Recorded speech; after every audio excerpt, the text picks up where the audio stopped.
I think a lot of people join a team because they're ready, they're hungry, they are ready to learn, they're ready to make a ton of money, but they don't want the stress that comes with running the business. I hear a lot of team leaders say, well, I need to just buy more leads and then I can bring more agents in. No, you're missing the point.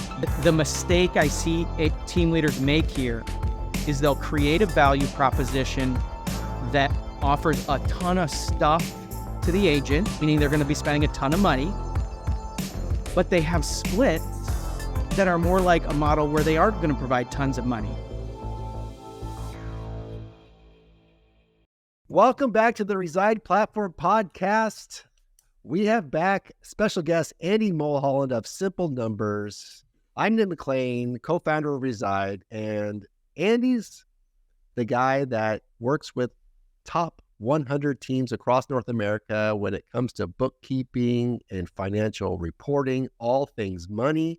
Welcome back, Andy. Thanks, Nick. Yeah, glad to have some more conversations around probably not a topic that is super fun for most to dig into, but man, I think when we all think about it, it's what better, more important conversation can a business owner have? So, well, here's the thing, Andy.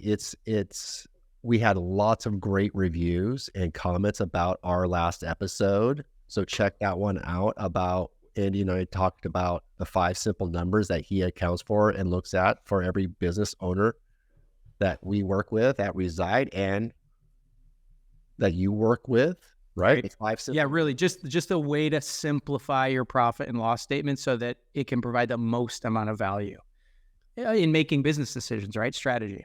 So. Well, we see this all the time in real estate is you're told that you run a business. Yeah, like we're sold this dream that become a real estate agent and run your own business. And as a solopreneur, right, it's fairly easy to account for because you just need a personal checking account. Like you make a sale, you're with a brokerage, like you put your license on the wall and you have a brokerage, you find a brokerage and they pay you a percentage of the split. And then out of that revenue that goes into your account, you kind of do what you want with it. For sure. And sometimes, and it's totally diluted, right? It'll have some business expenses, but you also pay your mortgage with that bank account. You pay for your grocery bill, and all those things. And it's not a business. It's fine to run it that way when you're getting started and you're a solo agent. I did.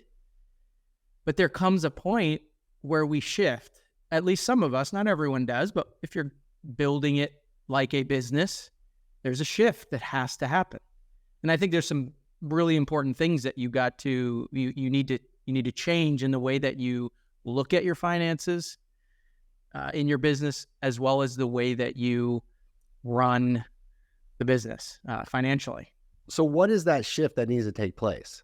Well, I mean, the first and probably most obvious thing, but you'd be surprised how many fairly high-level teams we work with that don't do this, and that is to set up a business account and funnel the money not from the closing table right to your personal account, but instead through a business account, and probably going as far as setting up a true corporation that the businesses run through.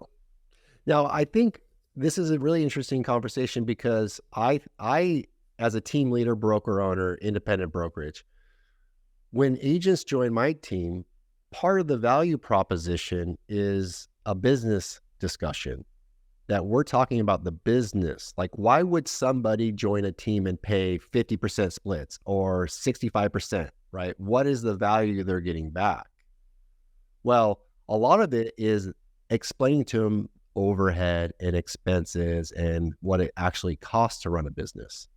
Because any agent can go get 100% split in your marketplace, right? So how did what does that conversation look like in your mind, Andy, as a former team leader, broker owner, when you're talking to an agent? Why would someone join a team versus just going and get 100% split? Well, I mean, it's obvious that it's not about the split. And so that's having that conversation. It's all about how many dollars that agent can walk away with based on how many hours they put in, right? It's almost $1 per hour activity conversation, breaking it that far down. I think a lot of people join a team because they're ready, they're hungry, they are ready to learn, they're ready to make a ton of money, but they don't want the stress that comes with running the business. And so maybe explaining to them, that side of it, but it's all about, creating value in their minds. But what does that mean? Well, showing them that they can make more money in less time on your team than they could at 100%. I love that dollar per hour mentality, because Yeah. I was talking to an agent the other day, and she was like, hey, I can go to XYZ Realty and get 100% of my split. And, even though I'll sell less homes, I'll make more per deal.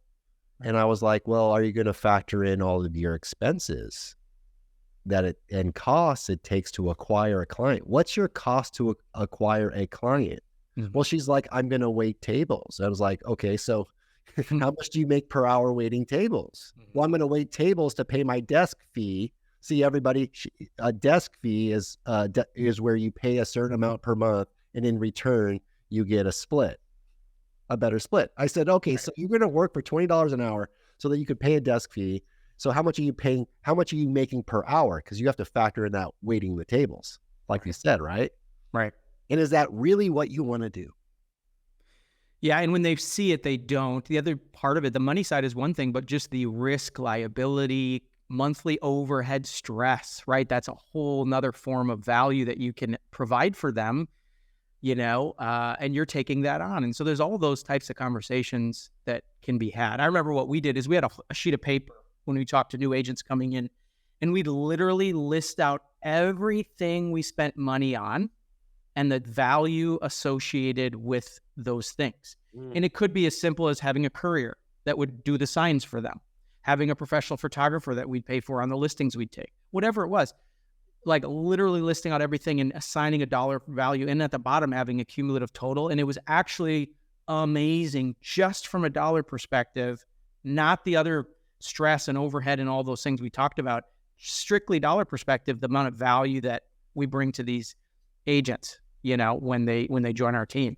And so that's a huge part of it for sure. Well, yeah, if you truly could value stack your services to the agent, it will exceed how much they pay out.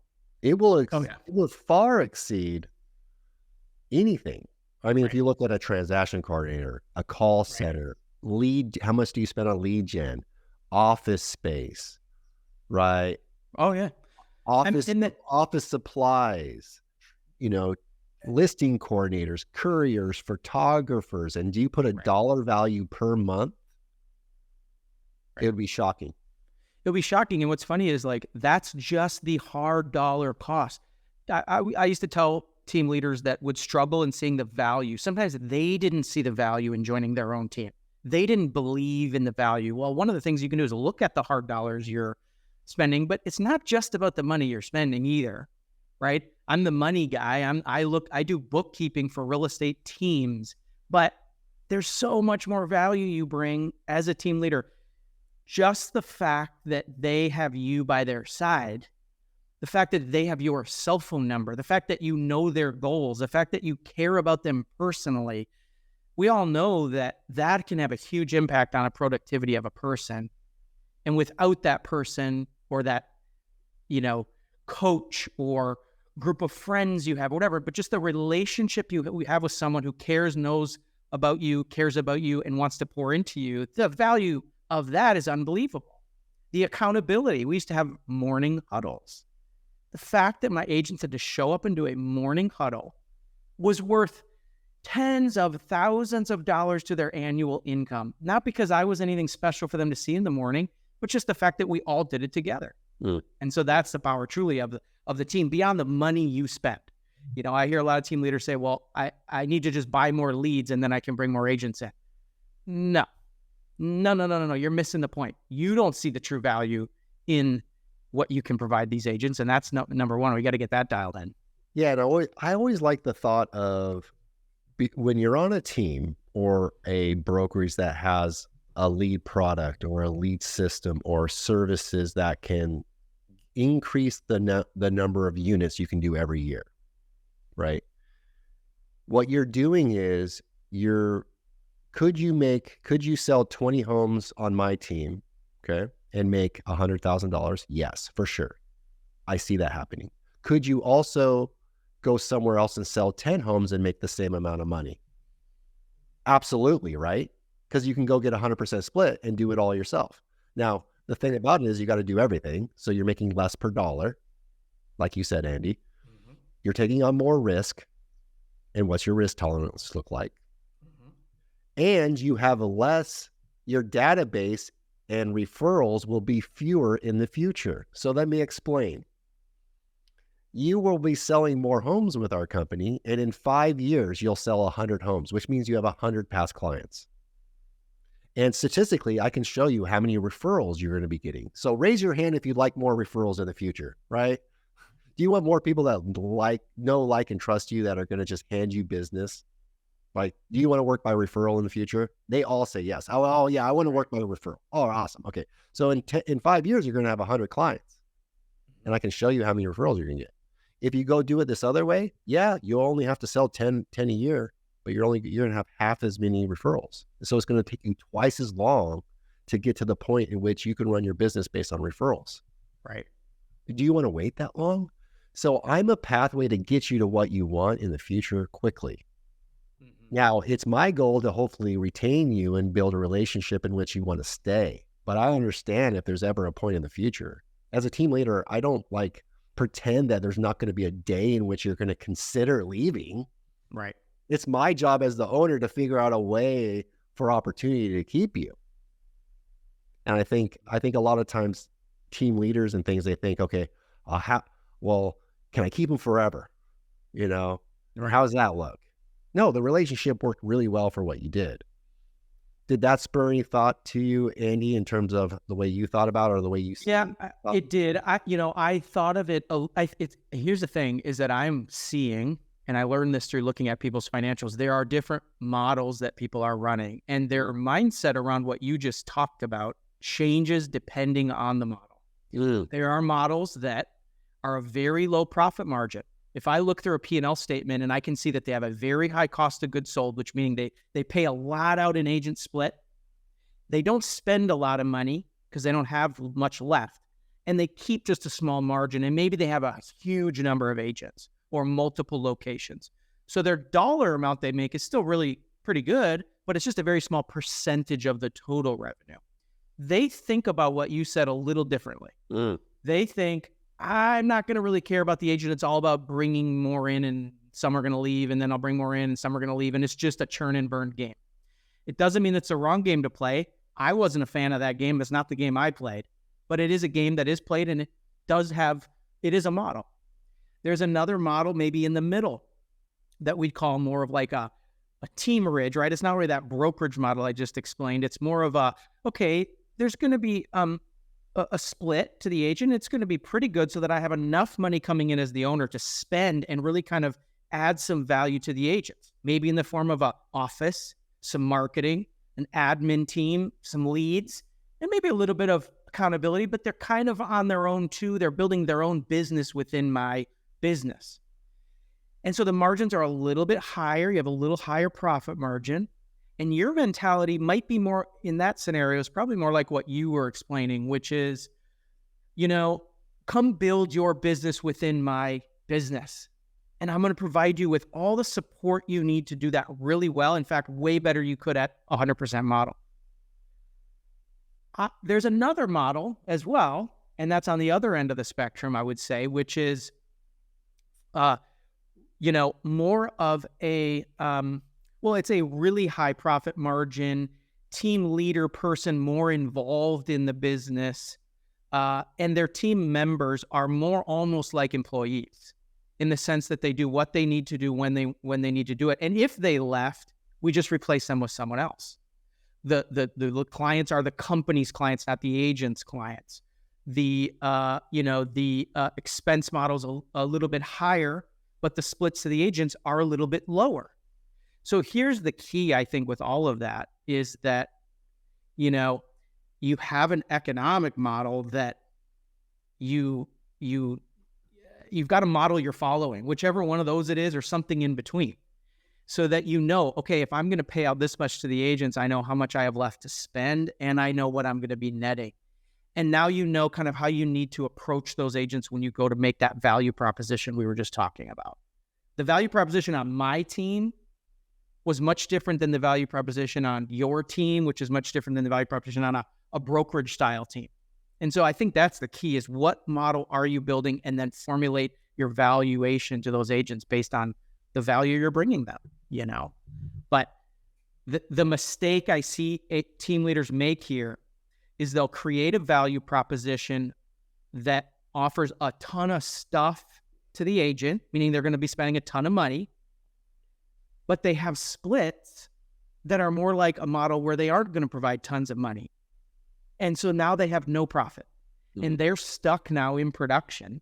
And what I see this all the time, because I did it too early on, is that their personal production ends up paying for all the stuff that they think they need to provide the agent in order to recruit agents. And so that's what we want to avoid. And if you think about it as a team leader, Andy, what is your unique selling proposition? What is your true value proposition as the leader? What's the real value you provide? And what we find, and what I've found, is the leaders that understand their core competency, what they're bringing to the organization, isn't everything. They're not trying to do everything, but they're really good at something. And that could be marketing, could be lead generation and marketing. Like, they're a big brand in their marketplace, right? They're on billboards, or they're on they're willing to do videos. I mean, that's a big one. Like, a leader that's willing to do video, agents will join you because they aren't willing to do video. Yes, right. And the value proposition you bring to them is you're demonstrating you have courage, right? You're willing to put yourself out there for them to get business. They know they need to do video. They're just not willing to do it. So they're going to join you because you do video. Right. And John taught that to everybody across North America, and everyone knows it works for agent attraction, but not everyone's willing to do it. Like, the medium's the message there. If you do a video, you're demonstrating to the agents, join me and I'll do video for you. See, a lot of people join you because they don't want to be you. Right. Joining you because they're joining you because of what you're doing, so they don't have to do it. Another one for me that I is a value prop that people don't realize they have is, you're a rainmaker. Typically, a team leader is a rainmaker. And they want you, and part of being a rainmaker, would you agree, Andy, is you're really good at closing the deal. Sure. You know how you're direct, you're a high D, you can get in there and make the deal happen. So your value prop may be, when they got a lead on the line, or they got a client on the line, you step in and close it. Right. And I think a lot of people don't realize that they want you to come in there and close the deal sometimes. Now, you need to teach them how to close deals. But, you know, even me at this point, out of production for 7 years, if there's an opportunity for me to move the needle, right, truly move the needle in 15 seconds, one email, one text message, as the owner, I'm going to do it. I'm going to make that impact. Does that make sense? Or save the deal that's fallen through. I get on. Oh, for sure. Someone's not happy. There's conflict. Right. I'm willing to face conflict. Right. And it could be as simple as handling a price reduction that ends up getting the listing sold that they couldn't have otherwise gotten, or teaching them to preemptively schedule price reductions that they would have never thought of before they joined your team, but you teach them to do it. So there's all those kind of deal saving things that they aren't even aware of. The hard part, though, is how do you articulate that to them? I know I struggled with that. It's kind of like, well, you just got to join me and see. Yeah, but in a lot of cases they will, for sure.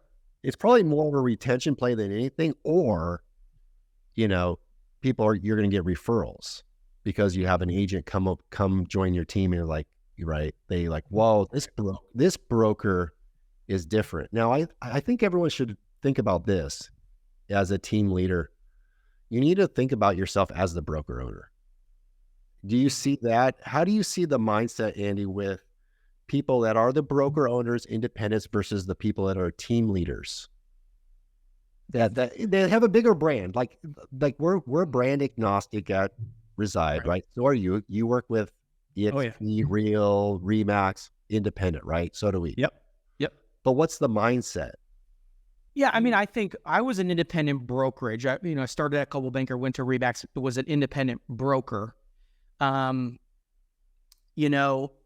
I may have had that different mindset that I wasn't even aware of. To me, it was business owner mindset. I mean, and I think that's really the best way to describe it is I saw myself in different roles in the business. For example, when I was an agent, even when I was still the owner of the brokerage or leader of the team, if I still did a deal, when I was doing the deal, I saw myself as an agent. When I was leading a sales meeting, I saw myself as the sales manager, team leader.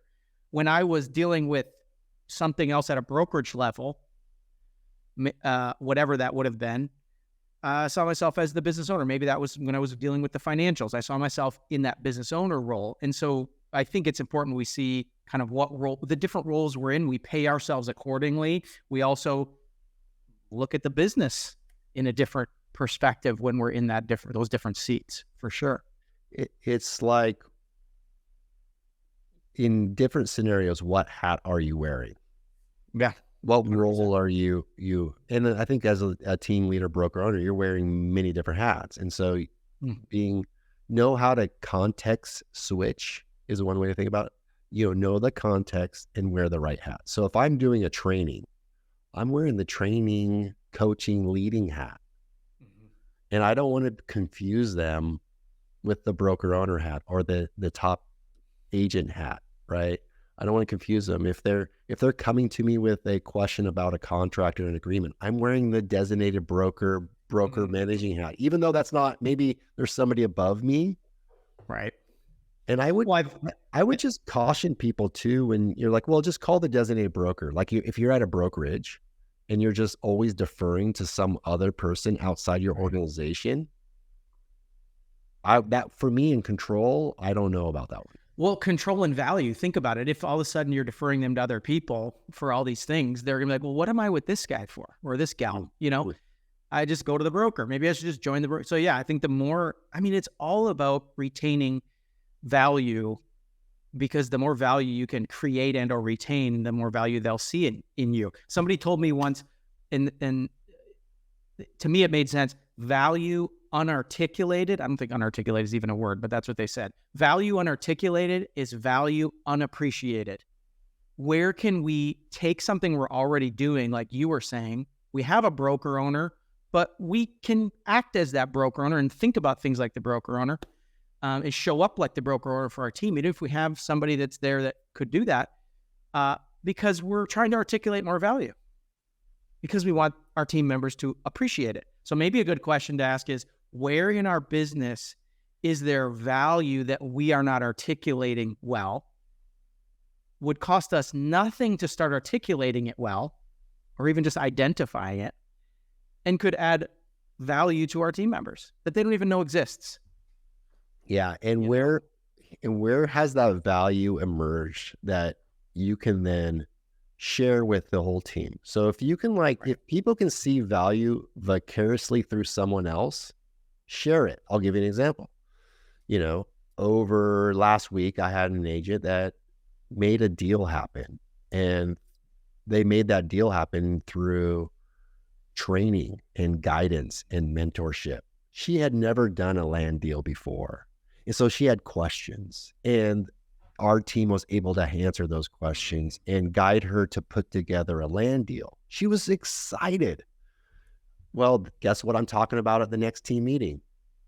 I'm talking about what she learned. Well, I'm actually having her speak and say, what did you learn? How did you get that information? What questions did you have? How did you get the answers? And people are seeing like, whoa, this environment and team was able to get her in the right position and make a deal happen that, guess what? If she was on her own, wouldn't have happened. Yeah. Not because of the lead, not because there was an absence of a lead, because there would not have been that community or a well of resources that she could extract and make it happen, because time kills deals. Like, she didn't have, those people were in town for 24 hours. As when they leave town, it's gone.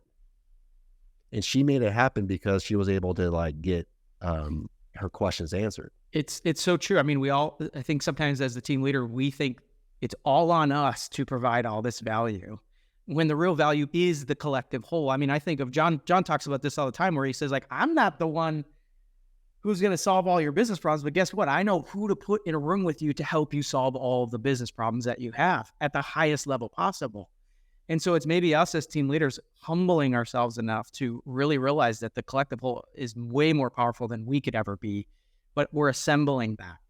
I think that's huge. I think of same goes for a real estate coach. I mean, lots of different coaches I've had throughout the years. And honestly, when I look back on it, the masterminds I was in with those coaching groups was way more valuable and powerful than the actual consultations with the coach themselves. Although they were helpful, the real value came from being in groups like that. And so, yeah, we need to explain that to our agents as well, because we're essentially creating a little mini mastermind.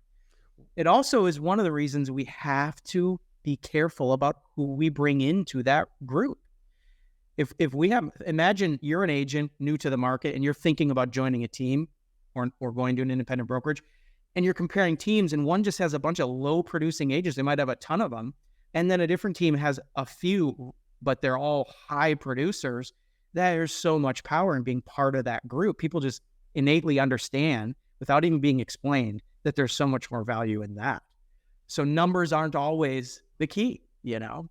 No, you nailed it. Like, oftentimes when I would advise people on getting a coach, like, what coach should I hire? I was like, well, there's the coach that's going to give you information, or you're going to have questions, and he or she's going to be a sounding board. But I would go with the coach that has the resources and the connections, because I've always got more value out of the event long-term, out of the network of the coach and the resources of the coach than the actual coach. 100%. Now, and we're starting to see that a lot at the Reside platform, where, you know, we brought a new team, a top team in Florida, Central Florida joined. They're really ambitious. Tanya and Chet, they're just tons of energy, lots of growth, huge upside. And she reached out to me over the weekend. She had some questions, and I could answer it, Andy. I know I could answer it, but I knew there was somebody in the organization, the community, that could do it at a higher level, right? And where I actually learned it. So, right. You know, I sent, you know, if it's bookkeeping and financial, I send them to you, Andy. If it was follow-up, boss, automations, I send it to Preston or Sunita or Chris Snow in the group, right? And if I were to answer it, a lot of times here on the team, if I have the answer and I answer it right out of the gate because it's easy, I rob someone of the opportunity to teach it.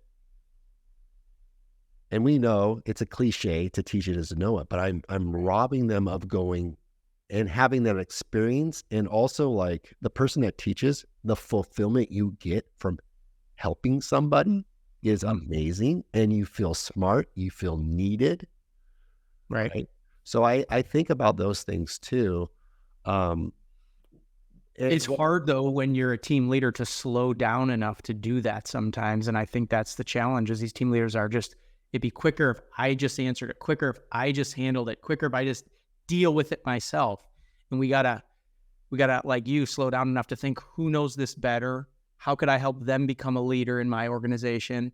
How, you know, whatever, and really become the guide and not the hero, like we've talked about before. And it's also, one, just don't pass the buck. Now, true. There's a difference between passing the buck and delegation or empowering someone else to take it.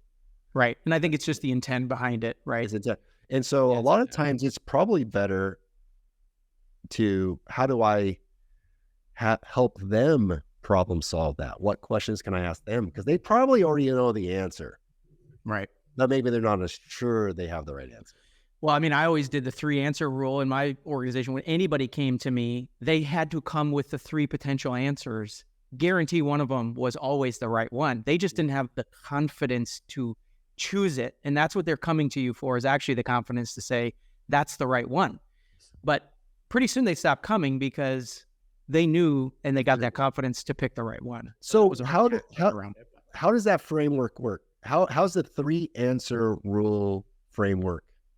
How do you I mean, and I actually had a sign on my door that said, if you're coming to me with a problem, make sure you have your 3 solutions ready, right? Like, they come in and they were trained, the agents and my staff was trained.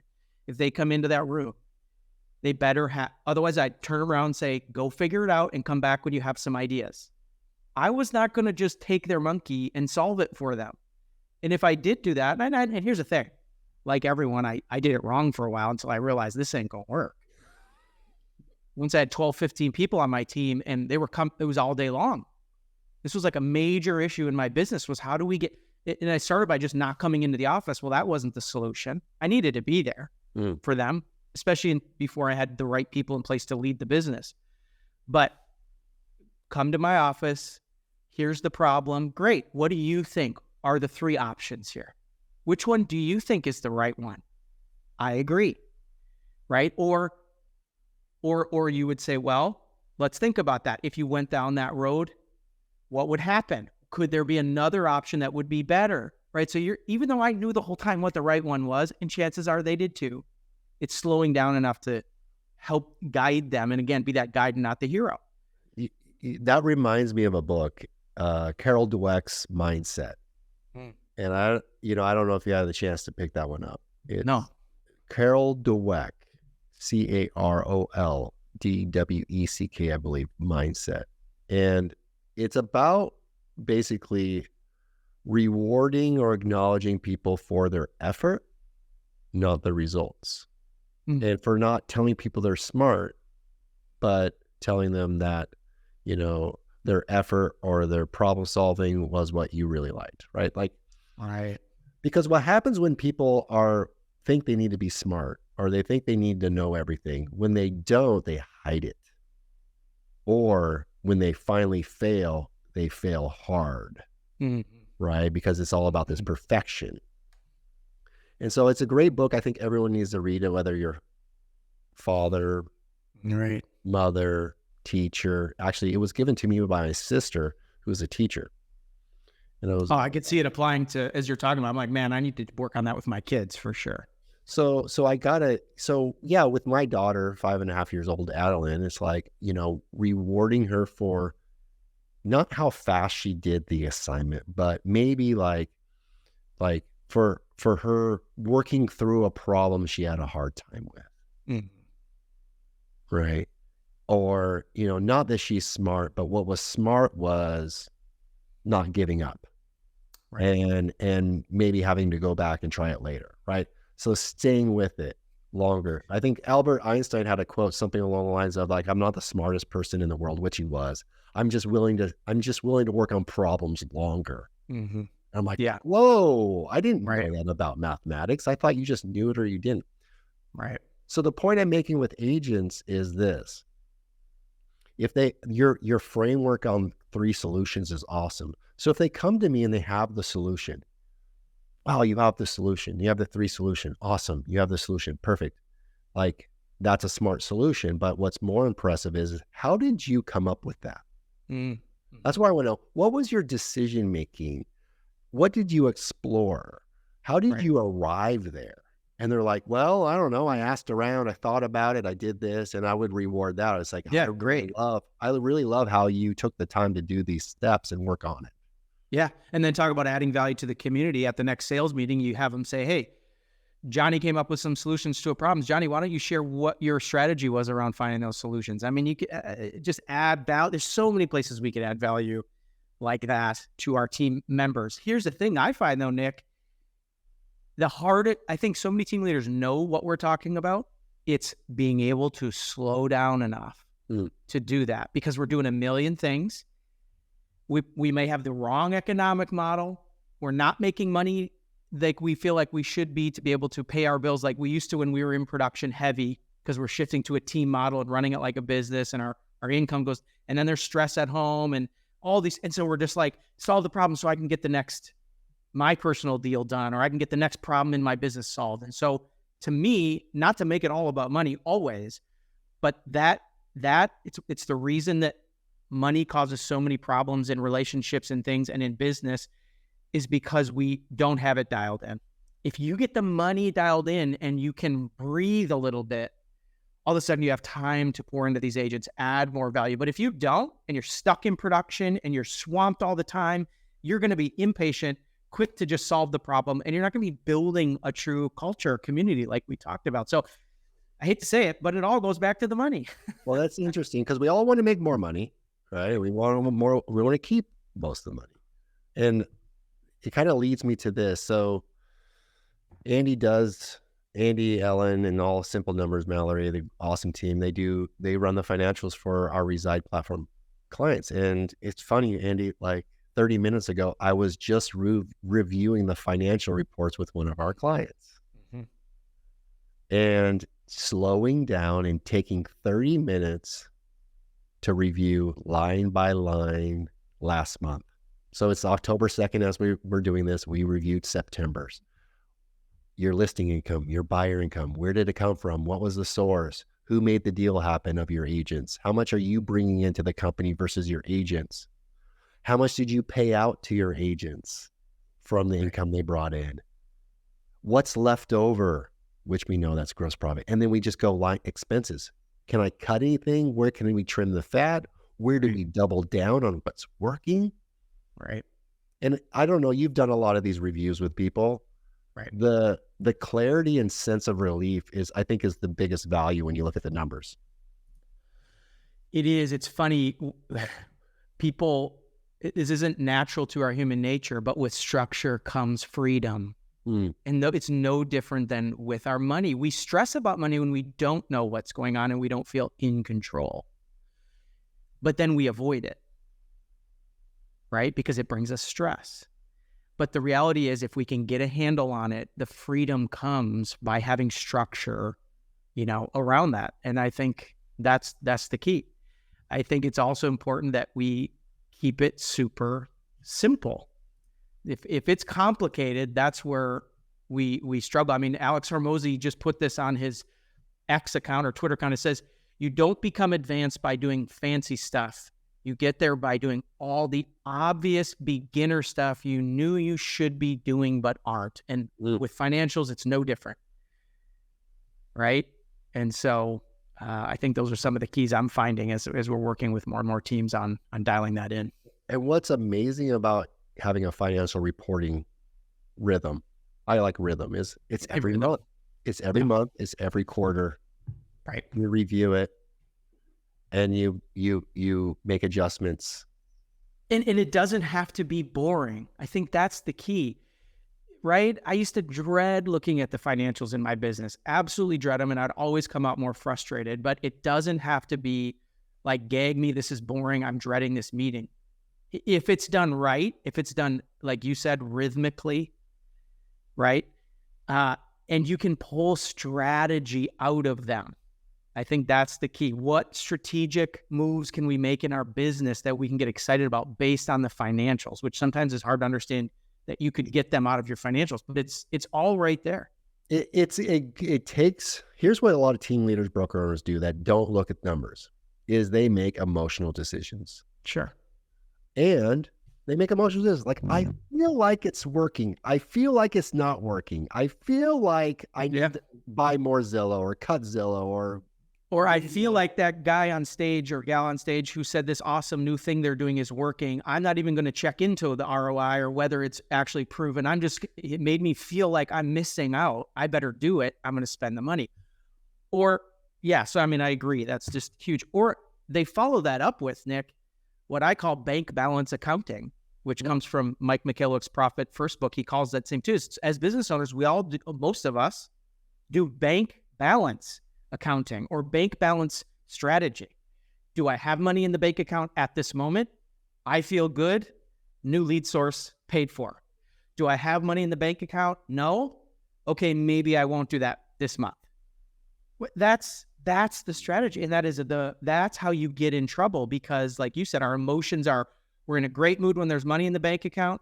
We're not in such a good mood when it's not, and we have to be very careful about that. balance accounting. Right.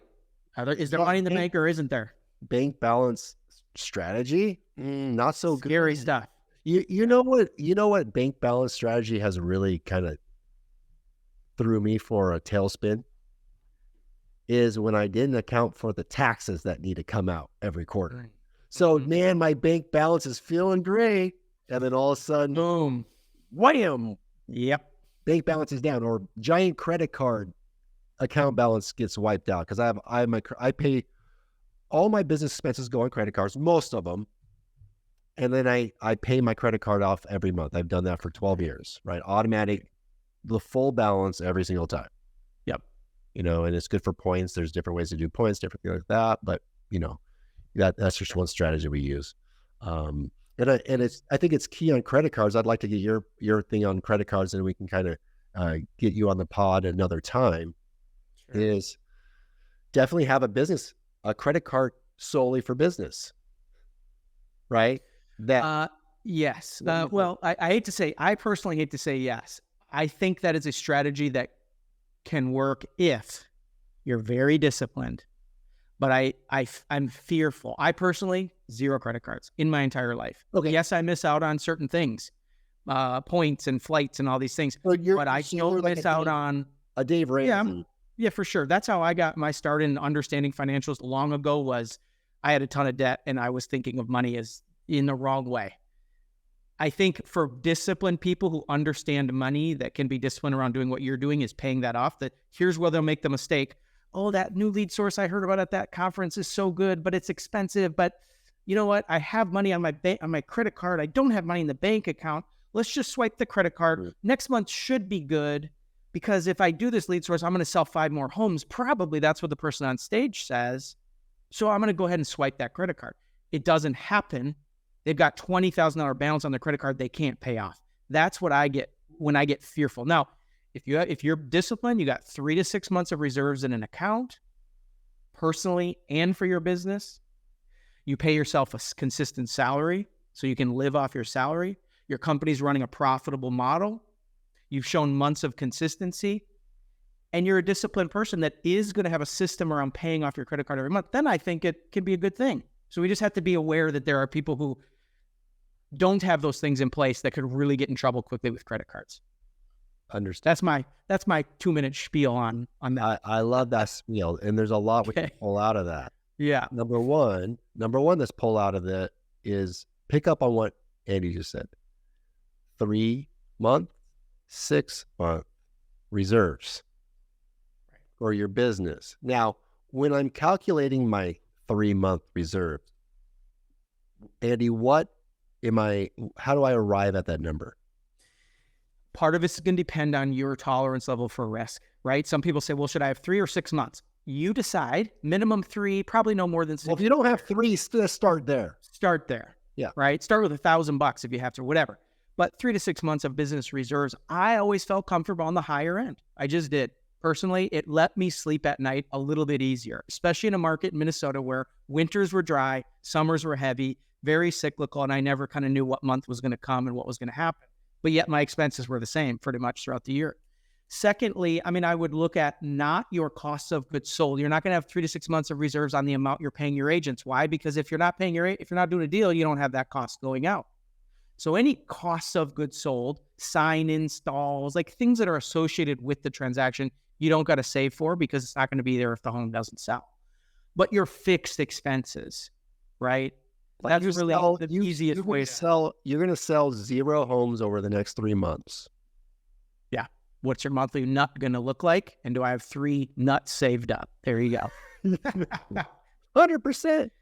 100%. And once you have 3 months, go to 6 months. I've consistently done 6 months or more. And if I feel like if I'm looking at our cash flow, our pendings, our listings, our agent, my agent count, I'm like, okay, we're growing.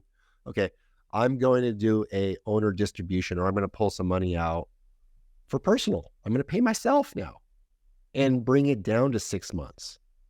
And then I'm going to build it back up to 12 or 18 months. And then maybe once I build it up to 12 months, wouldn't that be amazing, right? Like $500,000, $1 million in the bank maybe is a little too much to be sitting in your bank.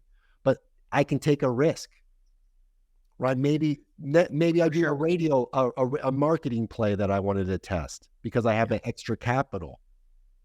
Like I'm taking a risk, Andy, above my reserve is when I'm taking risks. Agreed. Or what there's a when you say system. agreed, when you say agreed, there's also I think the way, here's what I always agree with people who have a system that works for them financially. If it works for you, don't screw with it. Well, I think a little bit more systematically. So I'm a fan of the profit first model, right? I'm a fan of paying yourself first. It's like being on an airplane. What do they tell you to do when you lose pressure in the cabin? Put your mask on first. You talked about this, I think, in your thing, but because you can't help anybody else. Yeah. Okay. Yeah. Right? Until you've done that. And so I think the same goes for us in our businesses if we are not paying ourselves. Now, I didn't say pay yourself a ridiculous amount of money. Pay yourself the right amount based on your revenue. And there's really 3 ways you should pay yourself. We probably don't have time to get into all of those 3 things, but the point is pay yourself first, then you know what you have left to run your business off of. And so as far as reserves goes, Nick, I'm a believer that every quarter, at the end of every quarter, you should be paying yourself a quarterly profit distribution that is 50% of the profit your business brought in that last quarter.